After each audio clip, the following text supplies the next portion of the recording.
Okay.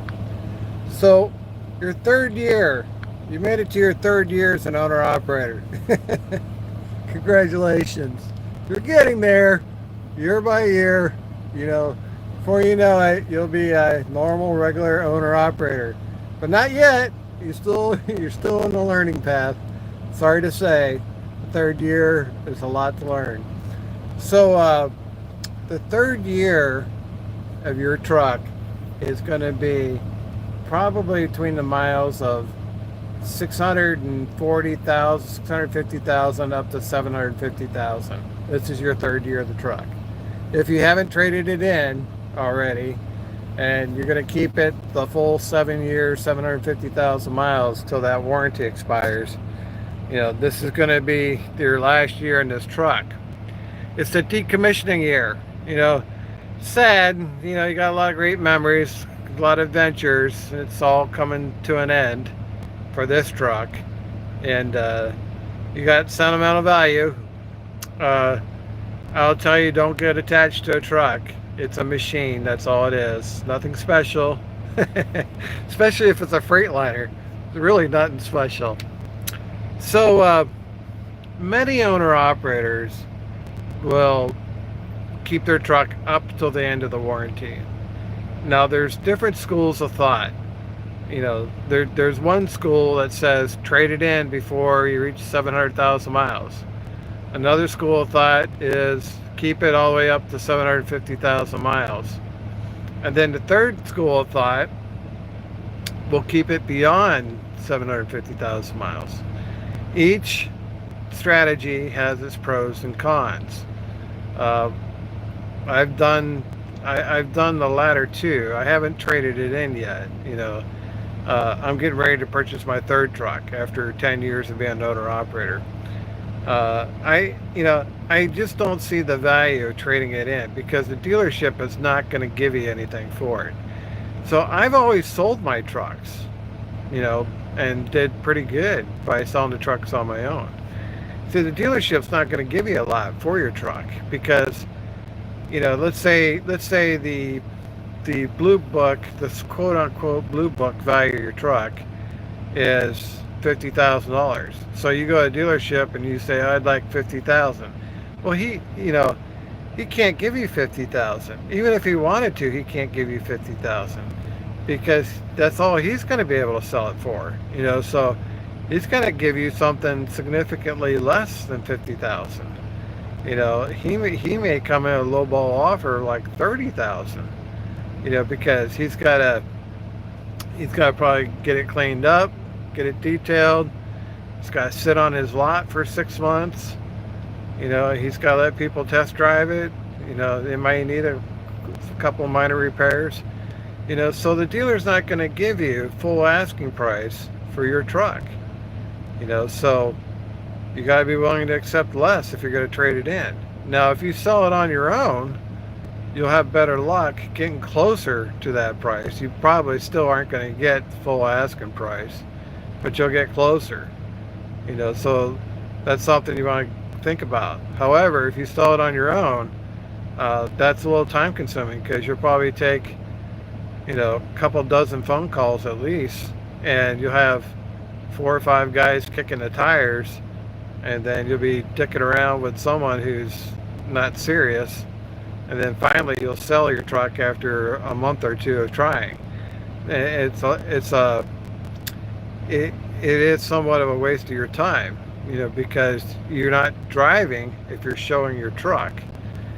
So you can't be in Nebraska and your truck is in Texas and a buyer wants to look at it the same day. Like, well, give me 3 days, I'll be there. Well, by then he's looked at another truck and decided to buy another truck. So selling your truck can get you more money, but it takes a little more effort to try to sell your truck on your own. I've done it twice, and I've done pretty well selling my trucks. Now, the other school of thought is take your truck up to 750,000 miles and let Crete sell your truck. A lot of guys go this way. They let Crete sell it. Crete has a network of buyers nationwide. Now, these guys are the they're low ball offers on your truck. They're looking at buying your truck like at auction price or wholesale price. They may flip your truck and make a profit, but they're not going to give you what your truck is worth. And at 750,000 miles with no warranty left, I can tell you your truck ain't worth the whole lot. So you get a few $1,000s for your truck.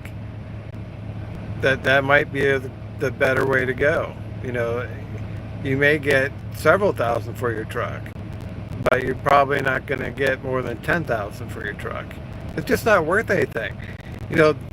Unless your truck is a Peterbilt 389 or a Kenworth W900, it's not worth keeping. All these other trucks, Freightliner, International, Volvo, Mack, the Kenworth T680s, these are all throwaway trucks.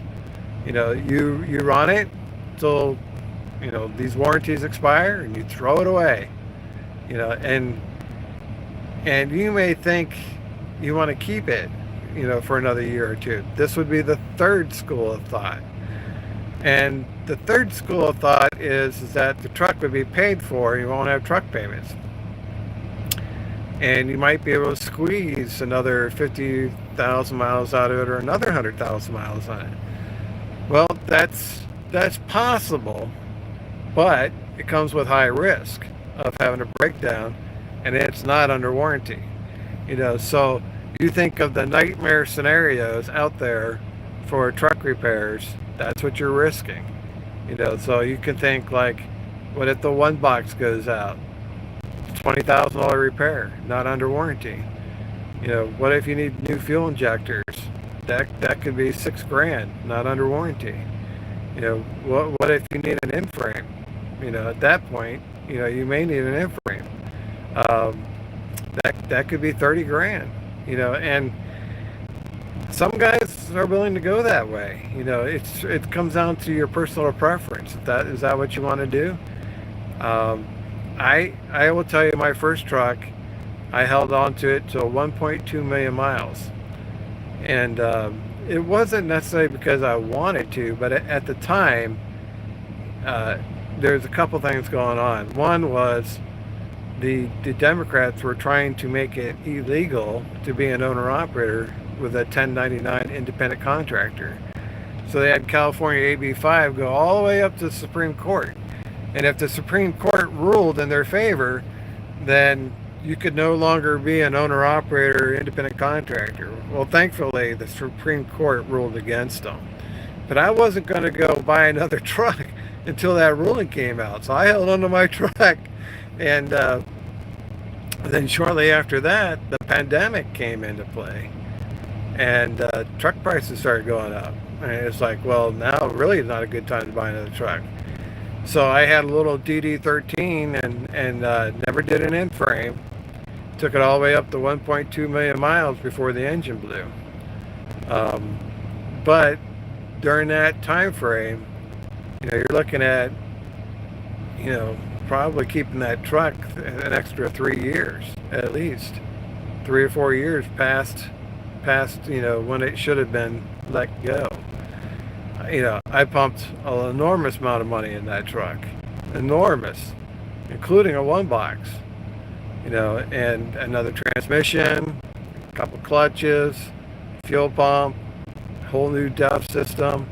None of this was under warranty. I probably put $50,000 into that truck, try to keep it running. So don't think you can run an old truck without pumping a lot of money in it. And these old trucks are money pits. It's a total trap. Because what happens is, say your truck has 800,000 miles, no warranty. Okay, you do a repair, put $10,000 in it.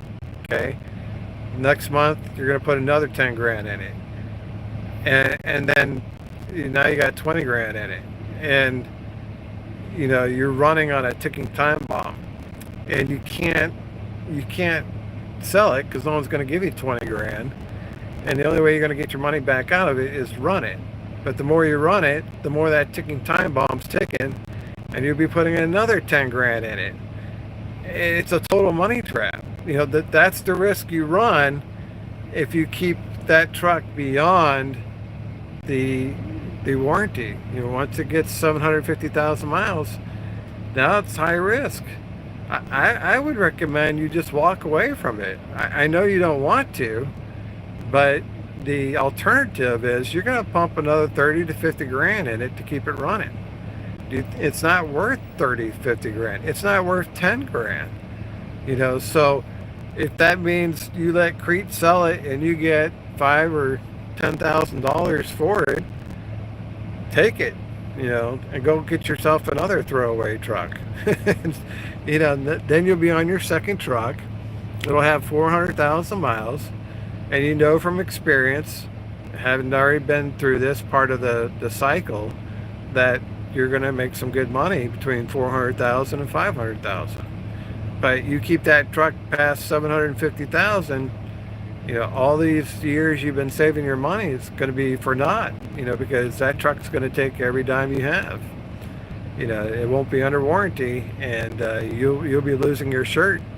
So some guys go down that road, and having been down that road, I can tell you that's a road you don't want to take. I don't recommend it. I think you would be far better off go get you another throwaway truck. Go buy another Crete truck. That'll be your second one. The third year, you're going to have more breakdowns than you did your second year. Now, savings-wise, you probably should be trying to reach a minimum of 50,000 in your savings. So like the first year, we said 20,000. Your second year, if you could, try to reach 50,000. But if you don't reach 50,000 your second year, try to do it your third year. Maybe you can get beyond 50,000. Now, of that 50,000, you're probably going to take a part of that as a down payment on your second truck. And then you'll be trying to save again. But that's perfectly fine. Now, ultimately, your goal is to get $100,000 invested. So by 3 years, you're not going to be there yet. Even at 3 years, you're not going to be at $100,000 invested. You'll probably get closer to that at your 5-year point. So you're not done saving yet. You still got 2 or 3 more years of saving and investing to reach $100,000 invested. So if you make bad decisions at your 3rd year point, then it's going to take you even longer to reach 100,000. Now you'll be pushing it back to maybe your 10-year point before you reach $100,000 invested. So you gotta make your decisions wisely.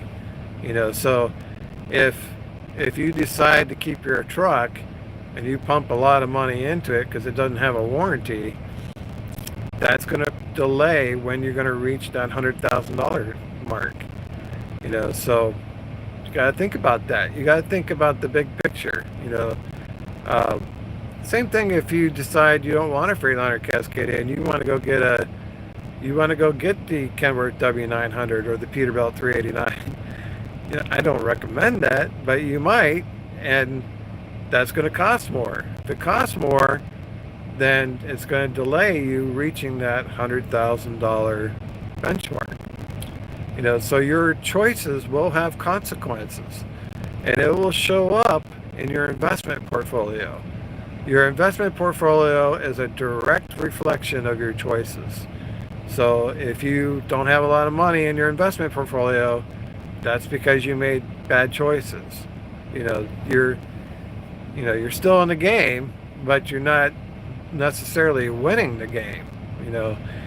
I wouldn't think you're really winning the game until you get closer and closer to that $100,000 benchmark. Even at 3 years, you can't stop saving. You got to keep saving. Hopefully, in your second year, you develop them money saving habits. In the 3rd year, you're going to continue saving money. You may purchase your second truck at the end of your 3rd year, but you're going to continue saving money. You continue to work towards that $100,000 benchmark.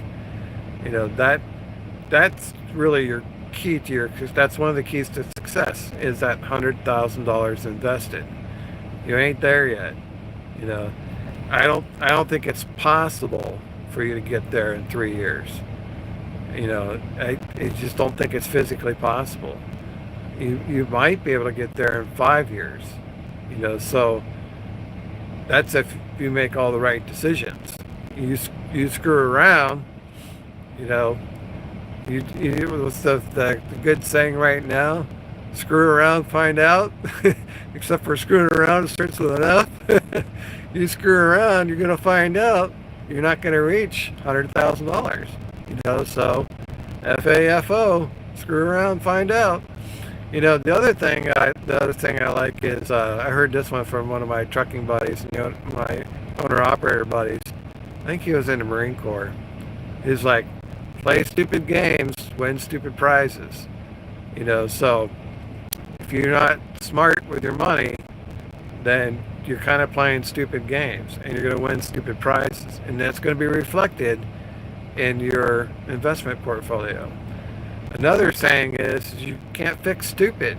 You know, so if you never learn to save money, you're kind of like that guy who can't fix stupid.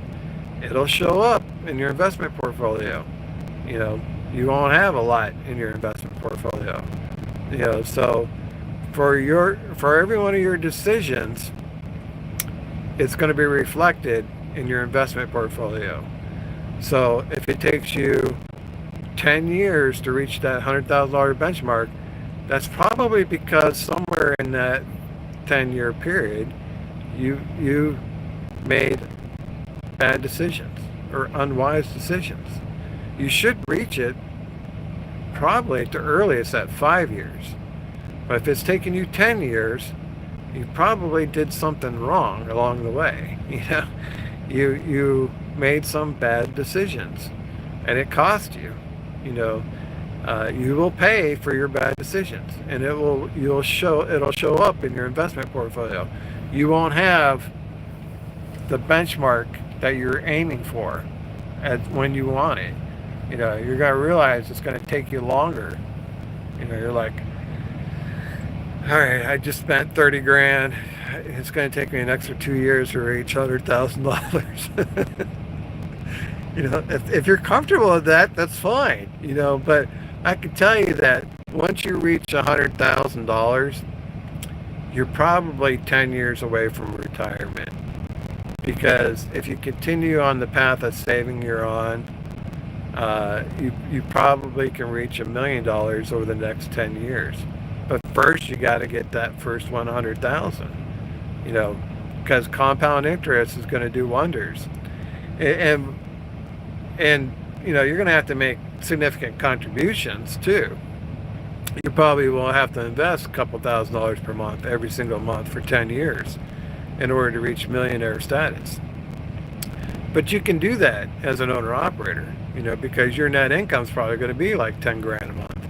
So you got to put that money to work, you know, so you got to put it in that investment portfolio. But if you spend that money, if you spend it, it's going to take you longer to reach $100,000. And if it takes you longer to reach $100,000, then it's going to take you longer to reach $1 million. You know, instead of retiring, you know, within 20 years, you're probably going to be looking at 30 years. You know, so the sooner you get started on that, the better. But you know, just keep in mind, at the end of 3 years, you're looking at 3 different schools of thought. You know, you trade in before 700,000 miles, keep it up to 750,000 miles, or hang on to it beyond 750,000 miles. Those are your 3 choices. You have to decide which one's best for you. 1 and 2 are good. Number 3 is you're gonna lose your shirt. You know, but if you want to see it for yourself, you're welcome to try, but you won't have a lot of money by the time you finally give up on it. You know, so I think you would be better off walking away from the truck at 750,000 miles. Throw it away, go get you another one. All right, guys, that's all I got for you. Thanks for watching. We'll see you on the internet.